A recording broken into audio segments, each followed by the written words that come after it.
Sino ang nagkaroon ng ketong dahil sa pagtutol sa pag-aasawa ni Moises?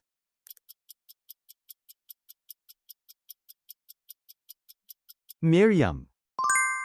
Ano ang ipinahayag ni Josaphat sa mga taga-Juda nang magsanib puwersa ang mga Moabita, Amonita, at Meonita upang lususin sila?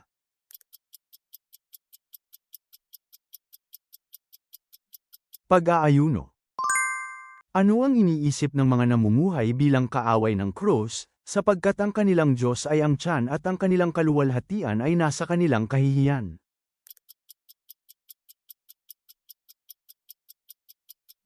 Mga bagay sa lupa.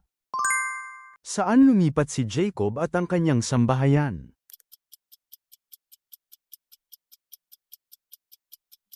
Ehipto. Nang sabihin ni Elias sa mga taong nagtipon sa bundok Carmel na pumili sa pagitan ni Yahweh at ni Baal, paano sila tumugon?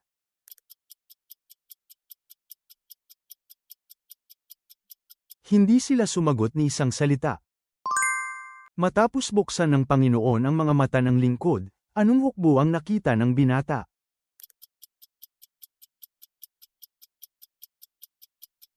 Mga kabayo at karwaheng apoy. Saan inilibing si David matapos siyang mamatay?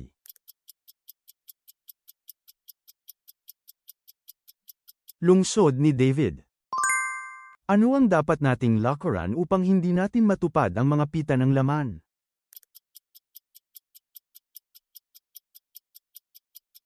Lumakad kayo ayon sa Espiritu. Sa anong paraan tayo dapat sumamba sa Panginoon?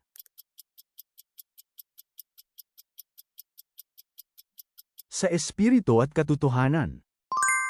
Ano ang katuparan ng batas na binanggit ni Pablo sa Roma Kapitulo 13 versikulo 10?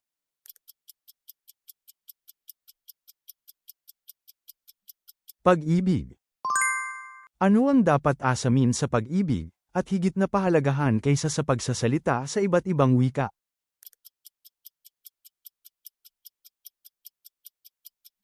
Mga bagay na espiritual. Bakit nawala kay Ruben ang karapatan bilang panganay?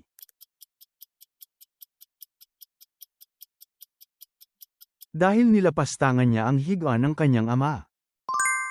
Ang nagsasalita sa iba't ibang wika ay nagpapatibay sa sarili, at sino ang pinatitibay ng nagpropropesya?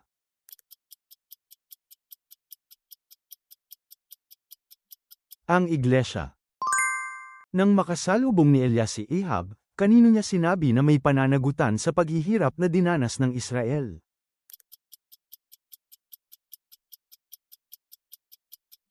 Kay Ahab at sa bahay ng kanyang ama. Ano ang trabaho ni Mateo?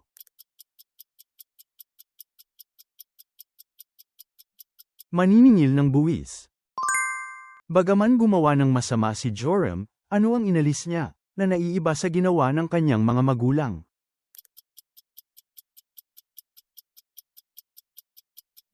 Ang Halijing Baal. Saan naroon si Jeroboam nang mabalitaan niya na umupo na si Rehoboam sa trono at saka siya bumalik?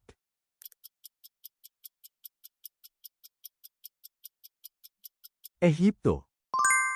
Ano ang tunay na layunin ni Jehu nang tipunin niya ang mga sumasamba kay Baal at sabihing maghahandog siya ng isang malaking handog para kay Baal?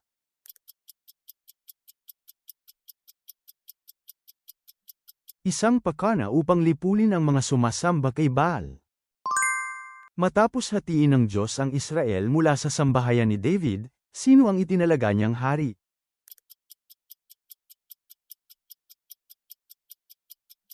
Jeroboam na anak ni Nabat. Sino ang inakala ni Maria Magdalena na si Jesus noong una nang pumunta siya sa libingan ni Jesus?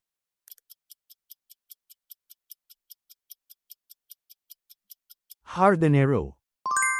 Saan inilibing si Jehoahaz nang siya ay mamatay?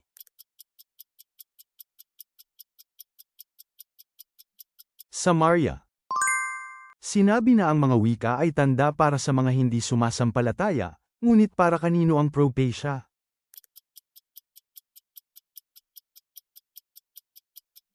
Mga sumasampalataya. Sa unang Korinto Kapitulo 7, sa anong bagay tayo tinawag ng Diyos?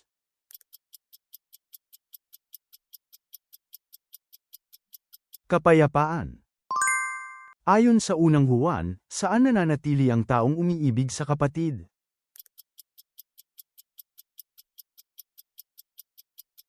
Sa liwanag. Anong lungsod ang naging kabisera ng Hilagang Kaharian ng Israel?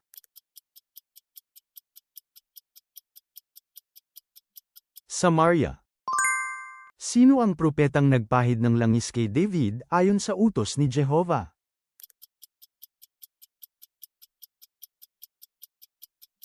Samuel. Saang lugar dumanas ng paghihirap at paglapastangan sina Pablo at ang kanyang mga kasama bago sila nakarating sa Tesalonika?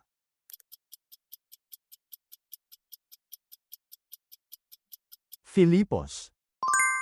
Gaano katagal na natili si Pablo sa Efeso noong ikatlong paglalakbay niya bilang misyonero?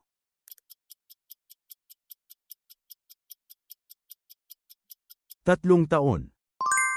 Ano ang sinasabi na ang ebanghelyo para sa atin na naliligtas?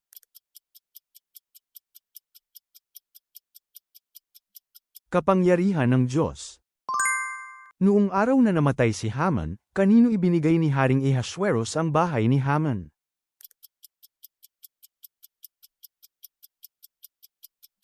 Kay Reyna Esther. Pagkatapos ng pagtatalo tungkol kay Marcos, ano ang naging pasya ni Bernabe at Pablo?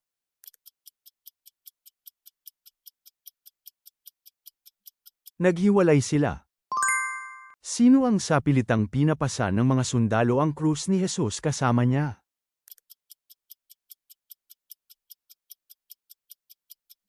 Simon na taga Cyrene. Bilang anong uri ng araw dapat ideklara ang unang araw at ikapitong araw ng Paskwa?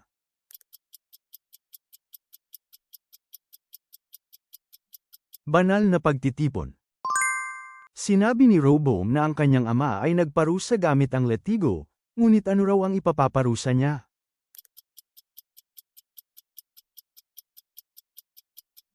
Mga alakdan. Sa ikalawang Samuel Kapitulo 6, ano ang ginawa ni David nang may galak habang inililipat ang kaba ng tipan?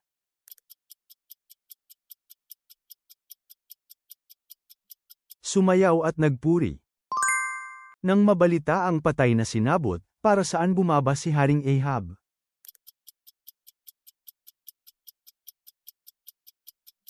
Upang kunin ang ubasan ni Nabot.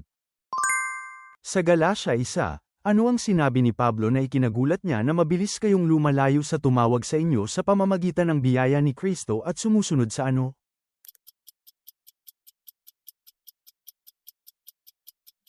Ibang ebanghelyo. Ano ang ipinangalan kay Daniel sa Babylonia?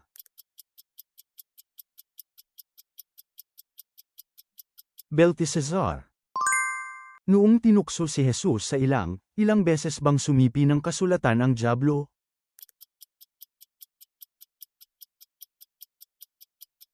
Minsan. Ilang taong gulang si Amon nang maupo siya sa trono?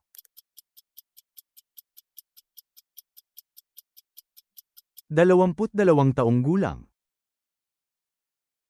Salamat sa panunood. Ibahagi ang inyong mahahalagang puna at kaalaman sa Biblia sa mga komento. Ang pag-subscribe at pag-like ninyo ay malaking tulong para makagawa pa kami ng mas marami pang Bible quiz.